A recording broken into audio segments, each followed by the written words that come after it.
Pabrik pengolahan negara Thailand sangat hebat. Jalur pembungkusannya sangat cepat, hingga memotong jari salah satu pekerja. Bahkan tidak menyadarinya. Menunggu saat dia sudah merespon. Jarinya sudah ikut masuk terbungkus ke dalam kaleng. Jarinya sudah ikut masuk terbungkus ke dalam kaleng. Dan sudah terbagi ke beberapa tempat untuk dijual. Tidak bisa. Demi mencari kembali jarinya.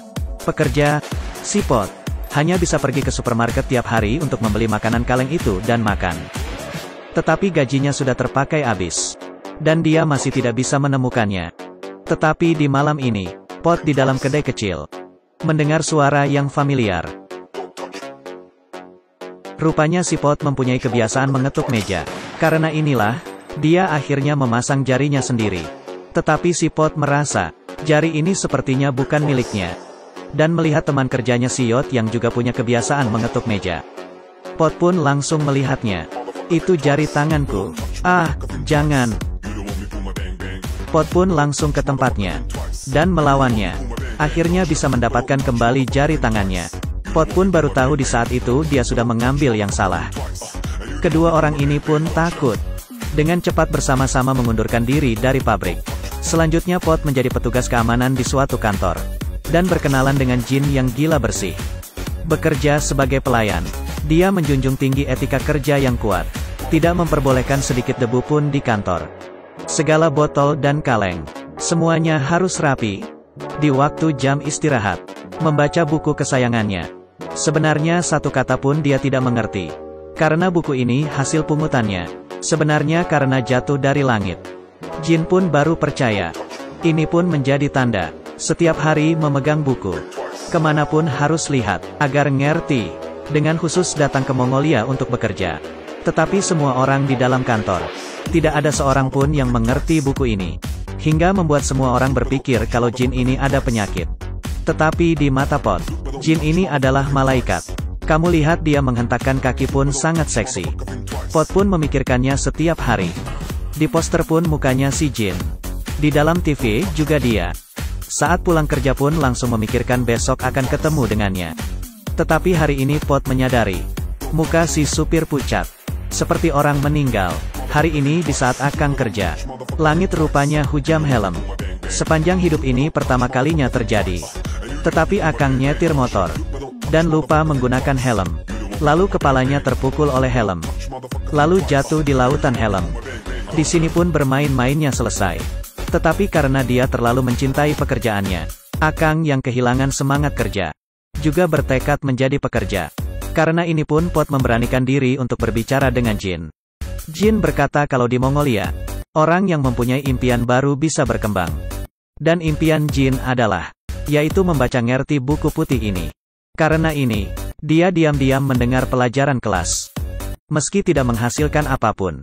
Tetapi ini terlihat serius. Hingga membuat Pot terjatuh di bawah roknya. Bukan hanya ini. Dia merasa dimanapun ada bayangan Jin. Semua orang berpakaian baju terusan biru. Karena terlalu lama jomblo hingga muncul halusinasi. Pot memeluk erat Akang. Yot yang melihat teman baiknya begitu bucin. Membiarkan dia dan Jin untuk naik bus. Terkenal bahwa bus di Thailand itu sangat penuh dengan orang. Bahkan tante tidak bisa menahan lagi dan berkata, jangan mendesak lagi, kalau mendesak lagi nanti jadi suami istri. Kamu lihat Yot dan pacarnya. Juga beneran sudah menjadi suami istri. Pot juga ingin mencobanya. Tetapi Jin mengatakan kalau dia alergi dengan bus. Aku buang masih ada yang begini. Tetapi dia setuju untuk naik kereta bawah tanah bersama Pot. Meski tidak seperti bus yang begitu sesak. Tetapi Pot tetap senang. Dan menyadari kalau Jin benar-benar alergi terhadap transportasi umum. Tidak mempunyai hidup seperti layaknya puteri. Tetapi punya penyakit puteri. Demi melindungi sang puteri, Pot keluar dari pekerjaannya. Dan menjadi supir taksi. Tiap hari bisa mengantar Jin pulang pergi kerja. Tentu saja, kadang-kadang bisa ketemu dengan penumpang yang aneh. Penumpang ini sangat aneh. Karena dia tidak memedulikan barang apapun. Semuanya dijilat. Di hari yang terik ini, pun bisa menjilat muka orang. Membawa dia pulang ke rumah. Menjadi alat pembersih rumah, TV, piring dan sepatu. Dan juga lantai. Semuanya dijilati hingga bersih. Pot pun sudah tidak tahan lagi. Langsung mengelem mulutnya. Lalu membelikannya permen tangkai yang banyak. Untuk dia, Jilati. Tetapi tetap saja tidak bisa mengubah sikap aneh ini. Malah menakuti penumpang lain hingga lompat dari taksi. Selanjutnya, dia pergi karena dimarahi oleh tante-tante. Pot pun akhirnya bisa menyatakan perasaannya ke Jin. Tetapi dia ditolak. Hatinya terluka dan tidak bisa berpikir jernih. Ingin menyampaikan selamat tinggal dengan dunia. Tiba-tiba muncul nenek yang sudah meninggal. Meski sekarang sudah menjadi seekor cicak, rupanya saat dia terlahir kembali, tetap diam-diam memerhatikan cucunya, dan membuatnya berpikir ke depan. Meski Jin sudah menemukan orang yang dapat mengubahnya sepenuh hidup, yaitu si Peter, pejuang lingkungan, dan memastikan, buku putih ini ada hubungan dengan perlindungan lingkungan. Karena ini, Jin bergabung dengan organisasi perlindungan lingkungan. Suatu waktu membawa kantong kemanapun untuk memungut botol plastik. Kamu lihatlah, mengumpulkannya hingga rumah penuh. Setelah itu pun harus dibersihkan dan digunakan kembali.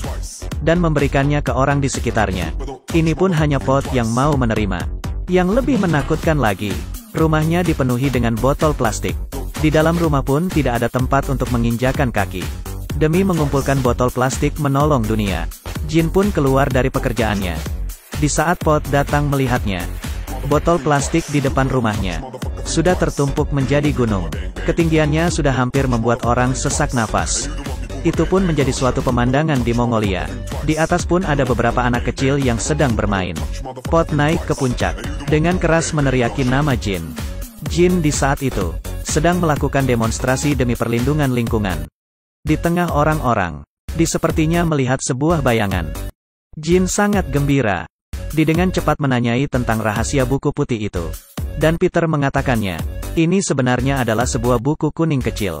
Tetapi buku ini adalah kepercayaannya di hampir sepanjang hidupnya. Jin yang selesai mendengarnya, di saat itu juga pun pingsan. Untung saja di saat itu ada Pot yang menopangnya dan membantunya mengantar pulang ke rumah. Tetapi Jin yang tidak bisa menahan semuanya, berubah menjadi murung, dan memutuskan untuk pulang sementara waktu. Karena ini, Pot pun juga meninggalkan Mongolia. Tetapi karena sudah terbiasa dengan hidup di kota, kehidupan di kampung halaman terasa menjadi sangat lambat. Pot akhirnya pulang.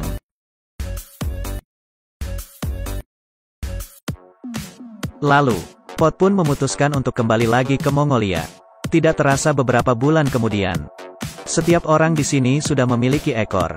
Sekarang Pot yang belum memiliki ekor menjadi seorang selebriti.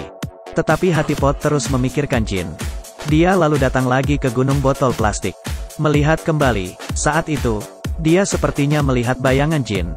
Sudah terhitung banyak kesulitan yang dilewati. Akhirnya kedua orang ini bisa bersatu. Dan setengah tahun kemudian, Jin sudah hamil. Di dalam perutnya, adalah nenek yang reinkarnasi lagi. Tidak kepikiran kan? Tapi sekali lagi, semangat kerja si pekerja paruh waktu.